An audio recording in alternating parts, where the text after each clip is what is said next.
Welcome you all. So in the today's video, let us try to understand about mutations in GraphQL. So the GraphQL contains mainly three things. One is GraphQL queries and mutations and subscriptions. So GraphQL queries are used for fetching the data from the database, and that we have seen in the last video. And in the today's video, let us try to understand how we can write mutations for creating, updating and deleting the data from the server. So normally in REST API, so we have a we have a post request and delete request, right? And put request. So basically by using post request, we can create the resource or record in the server. And by using put request, we can update the record. By using delete request, we can delete the record. Similarly, in GraphQL also, it is provided something called mutation. So by using this concept, we can do these three types of operations. We can create a new resource in the database, and we can update and we can delete the existing resources. So now let us see how we can write mutations in GraphQL. So now I'm taking the help of Hasura.io. This is the website or application which is provided a GraphQL, and queries, mutations, subscriptions are provided. Now let us talk about the mutations, how we can write the mutations for inserting or updating and deleting the resources from the server. Okay, so first thing, let us start writing the mutation for inserting the new record. So here I'm taking the to-dos list. You can just look at here mutations, and they have created some mutations already. Delete to-dos and insert to-dos and update to-dos. These are the different type of mutation they already created. So now let us try to write a GraphQL queries for mutations to insert, update and delete in the GraphQL server. So first let us start with insert to-dos. So I have a to-dos list here. So in the last class, we have seen how to get all the to-dos, and if I just want to get ID, is completed and title. So when I execute this, this will return all the to-dos information from the server. Now I want to create a new to-do in this list. Okay, so I want to create a new to-do in this list. So to create this, we have to use something called mutation. So through mutations, you can create or you can insert the new resource, and we can update and we can delete the existing resources. So now let me show you how we can write a mutations to create or insert a new record in the database. Okay, so for that, I'm taking the help of this insert to-dos. If I open this, so we can insert to-dos like by using title or by using ID or whatever the fields they have provided. Now I'm trying to insert a to-dos. For that, I'm writing a new mutation query. So to write a mutation, we use something called mutation query like this, mutation keyword. So normally if you write a normal GraphQL query, we use something like this, right? Query, open braces and curly braces, and whatever field we want to retrieve, so we can specify those fields inside the block. Similarly, if you want to write a mutation, right? So we can simply say mutation keyword like this. So inside this mutation, we can specify what are all things we want to create. So for this, we need to take the help of this insert to-dos. This mutation already created. So for this, I'm going to write a query for that. So I'm taking the help of insert underscore to-dos. So by using this, we can create a new resource in the database. So I'm taking the insert underscore to-dos, and what you need to insert in this. So I'll provide some object. So whatever want to insert, right, in the list or in the to-dos list, I want to specify that object in the bracket. So after that, we need to start writing the field. Once you have got inserted the record, right, what exactly we want to return, so that information we can write inside this body. So here, what exactly we want to insert, so that objects we need to specify. So by using objects keyword, and in this bracket, we have to specify the exactly object. So what exactly you want to create or what exactly you want to insert. So I want to create a new to-do by using title. So here in the curly brace, you can specify title field, and that value or the title field value is, let's say I'm just giving SDET. So you need to provide this object, and by using this, it will create a new resource. And inside this, once it is created, so what you want to return this. Okay, so what you want to return, so that you can specify. So returning, and again curly brace start, and here once the new record or new resource is got created, so you want to return ID, and when it is got created it, so created it, and also I just want to get the title. So you can specify that. So if I insert a new record, right, how many rows have got inserted? So if you want to know that information, you can just add one more field called affected rows. So this is how we can simply write a mutation which will create or insert a new record in the to-dos list. So let us try to execute this, and now it will go and create a new record like this. So you can see the new ID is got created and the time is got updated, and the title, whatever title we have given here, the same title is got created. So this is a new resource which is got created in the server. So through mutation you can do that. Okay, suppose I want to pass these objects through query variables. Okay, so suppose here I have hard coded some data, right? So title, instead of that I just want to pass this title through query variables. So for that, what you can do is you can just specify this value, whatever you want to pass, that object you can specify in the query variables, and you need to write something here in this in which you want to create this. So in the to-dos list you want to create this, right? So that you need to specify. So to-do, so inside the to-do you want to create a new record. So inside the to-do, open brace, and here one more curly brace. So this title should be created inside the to-do list. So when you create something newly, so you need to keep inside the double quotations. So this is a query variable. So to-do is a variable and which contains the title SDET. So this is a new record I want to create. So previously I already created SDET with the title. So I'm just changing the title SDET as a automation like this. So now with this query variable, I'm going to create a new record by using this mutation. So we are passing this query variable, but how we can receive here? So to receive here, this is the value, right? We have hard coded, we have to remove that actually. So to receive this parameter from the query variable, we need to give something called bracket, and inside this bracket we have to specify. So I say to do, this is a variable, and I say to do's underscore insert underscore input.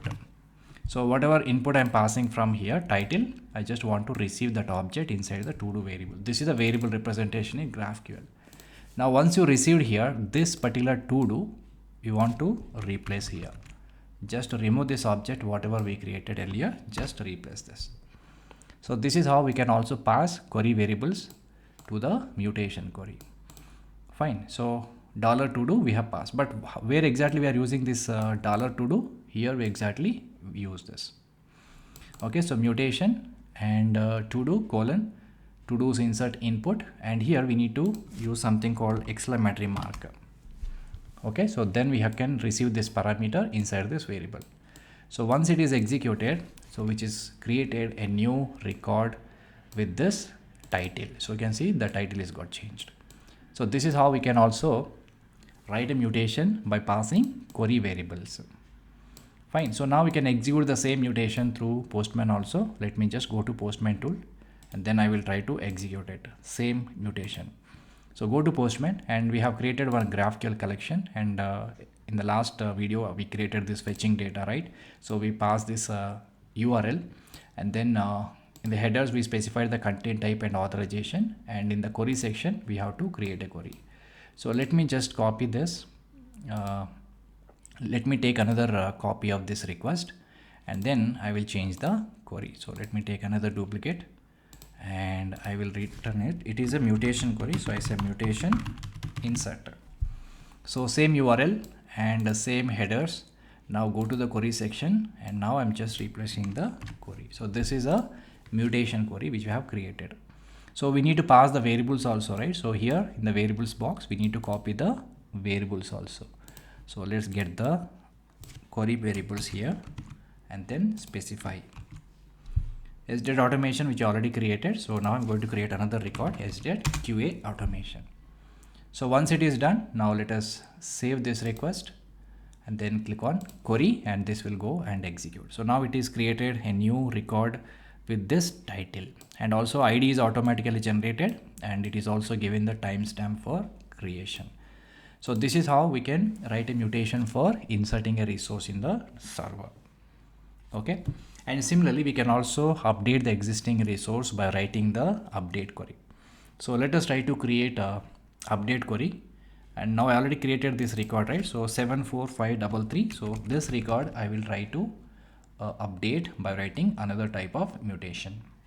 Okay, so what I'll do is, let's go back to the Hasura application.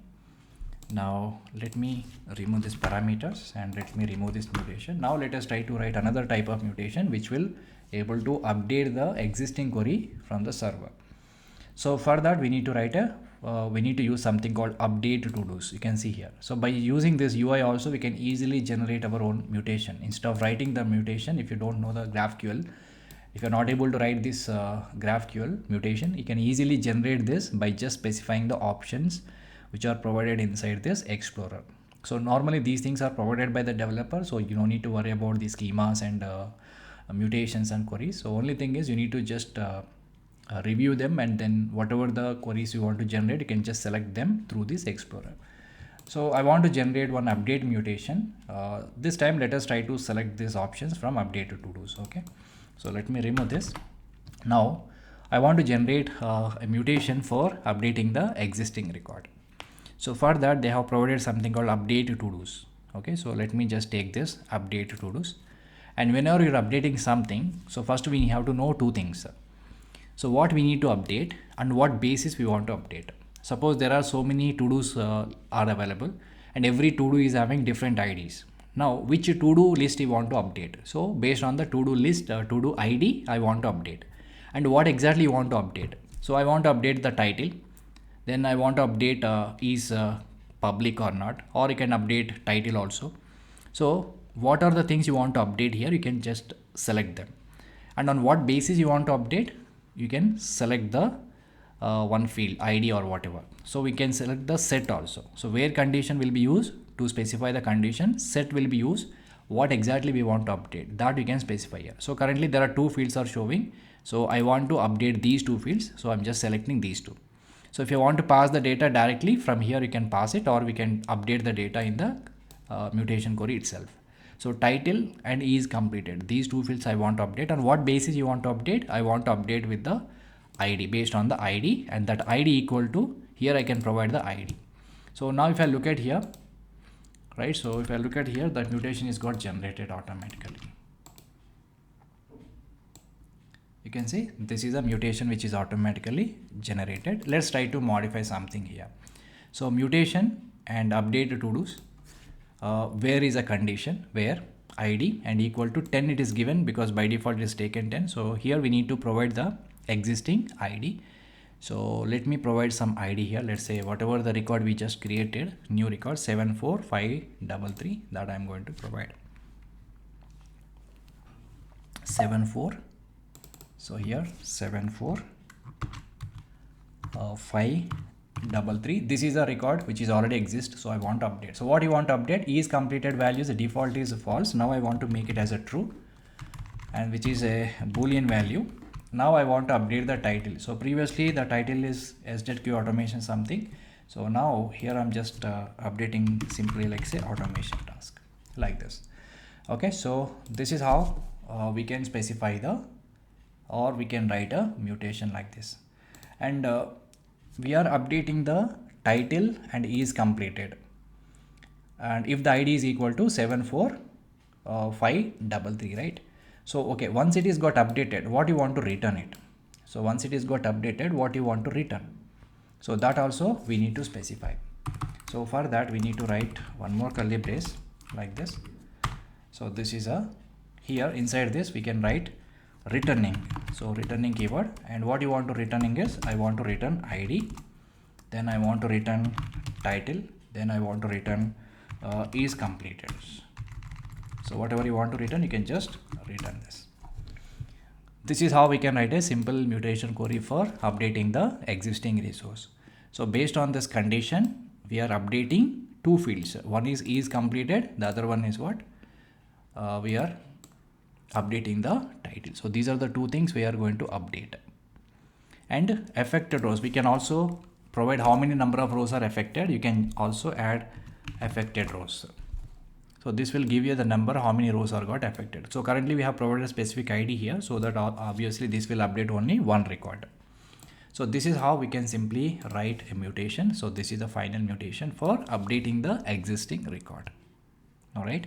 So let us try to execute this. And now you can see the response in the JSON format. So this is a record ID and the title is got updated, and then is completed has also got updated. So this is how we can simply write mutation query for updating the record, and simply by changing these values also the query can be modified directly by using these UI options. Okay. So this is how we can write a simple mutation query for updating the resource which is already existed in the server. Okay, so here again, so these values I'm hard coding again, right? ID is completed and title. Instead of hard coding this data, so we can also pass these parameters by using query variables. Okay, so by using query variables, we can pass these parameters. So let us see how we can pass these parameters. So here in the query variables, I will define what are all parameters I want to pass. So basically what are the parameters we are using here is ID is one parameter, and is completed true, that is one parameter, title is another parameter. So now I'm writing the parameters here. So the first parameter ID I'm passing. So let us say we are not going to use double equal to here, equal to, so colon we have to use.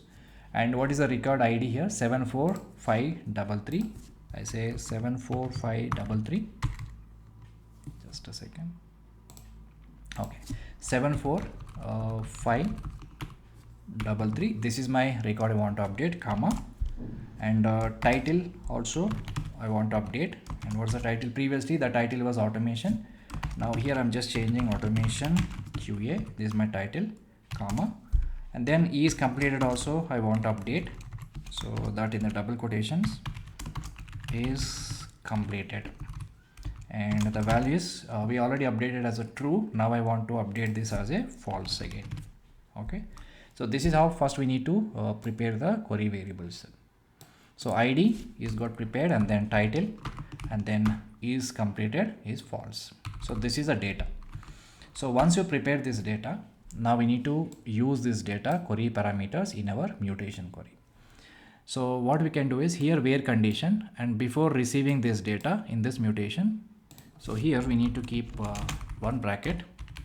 Inside this we need to specify the variables. So whatever data we specified, we need to get this data into the variables inside the mutation. So inside this mutation, the first variable is what? ID. So here I'm just selecting ID. In GraphQL, the variables are represented with the $sign. So $ID, colon, and data type of this ID is what? Int, comma. So one field is defined, and the next field is what? Title. So $title, and the data type of the title is what? String, comma. The next field is what? Is completed. So $sign is underscore completed, and the data type of this is Boolean. So now we defined 3 variables in the mutation like this. So multiple values we are getting from this query variable. So ID is going to store in this, and title is going to store in this, and then is completed is going to store in this. 3 variables. Now we need to substitute these hard-coded values with these variables. Now 74533 is exact value, 74533, right? So we need to remove that value. So we need to remove that value and then specify the $sign ID. This is a parameter. Now here is completed value is a true. So instead of this true, we have to specify the variable name. So instead of specifying the true, we need to specify the variable name. So variable name is what? Is completed is a variable name. So remove this true. Instead of that, you can just specify the variable name $is underscore completed. This is another variable. Now the title. So remove this hard-coded value. Now simply substitute $title. So this is how we can just pass query variables, and we can receive them in the mutation, and again we will use those variables inside the to-dos. Here we can substitute that variable as it is. So this is a final mutation query which you can write by passing the query variables dynamically. So now let us try to execute this, and this will go and update the existing resource. And 74533 is a ID. So when I execute this, So that record is got updated. If I look at here, so this is a updated record. Let me just rectify. So this is the mutation, and now we can see 74533. So automation queue has got updated. Is completed. Previously it was false. Previously it was true. Now it is got false. And affected rows, there is currently only one row is got affected, because with this ID there is only one resource. So this is how we can simply write a mutation for updating the resource. Now let us execute the same thing in the Postman tool. Let's copy this mutation, go back to the Postman, and let me create another request. Insert we have written, right? So let me just duplicate it, and let me rename this.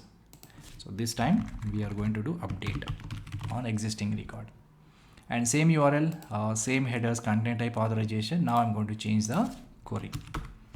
So this query required parameters. So those parameters we need to pass through variable section. So inside the variable section, whatever variables we defined here, we can just pass them. So same record 74533, and previously these are the values we have updated in the UI. Now again I'm trying to change this title. I'm going to change, and also I'll make this e completed value as, I'll make it as a true. So now this mutation will use these variables and try to update the existing resource. Now let me save it and then query it. So once it is done, now the record is got updated successfully. So one affected row, and which is returning after updating, we specified the fields, right, what we have to return. So that is got written ID, same ID, title is got updated, and is completed is also updated. So this is how we can simply write mutations for updating the existing record. We can hard code the data here in the mutation, or else we can pass the query variables also to the mutation. Okay, and similarly we can also delete the existing resource. So currently we have this resource 74533. So let us try to delete that particular record. So to delete that particular record or resource, simply what we can do is we can just try to change this query. So we already have this mutation, right? So you can just look at delete to-dos. So in this, on what basis you want to delete the to-do? So on what basis? Where condition we have to specify based on the ID. So where I'm just selecting the ID. So based on the ID, I want to delete, and whether ID equal to, and what is an ID you want to specify, you can just specify directly in the UI 74533. So this is the ID equal to this one, and this particular record you want to delete. And affected rows, how many rows have got deleted? If you want to know, you can select an additional field called affected rows, and what you want to return after deletion of this resource, what you want to return. So you can also select returning here, and what you want to return after deletion, you can specify that. I'm just want to return something called title. See what are the options I have selected here. Exactly the same mutation is got generated, right? So this is the simplest way to generate the mutation. Just by selecting the values whatever you want, you can automatically generate the mutation if you are not able to write your own mutation. So this is a ID which we have passed, affected rows, how many rows will be affected, will be displayed, and finally once it is got deleted, so the title will be returned. So let us try to execute this mutation. So now it is got successfully deleted. Affected rows is one row is got deleted. The title of the deleted row is QA. And the same query again we can execute on Postman tool. Let's go to Postman, and here we can specify the query. So whichever query you want to, because this record is already deleted, right? So when I execute this, variables are not required. So let me remove the variables. Okay, so let's try to create another one. So this is insert, this is an update we created. So let us create one more type of GraphQL request, and this is for deletion. So this is mutation for delete to. So delete resource, same thing, only thing is we need to change the mutation. So here I'm copying the same mutation for deleting this particular resource, and no variables are required. So I can simply execute this query. So now they already deleted, right? So that's the reason it's not affected. So in the UI we already deleted the particular resource here. So that's the reason affected rows are 0, nothing is returning. That means it is successfully got deleted. Okay, so this is how we can simply test our mutations. We can insert the data, or we can create the resource in the server by writing the mutation, or we can also update and we can also delete. So these are the different operations which we can do by using mutations. So by using GraphQL queries, we can only fetch the data from the server, and by using mutations, we can also perform the operations like creating resource, and we can update the resource, and we can delete the existing resource. These operations we can perform by using mutation. Okay, so that's all for this video. So next video we will discuss about another topic. Thanks for watching.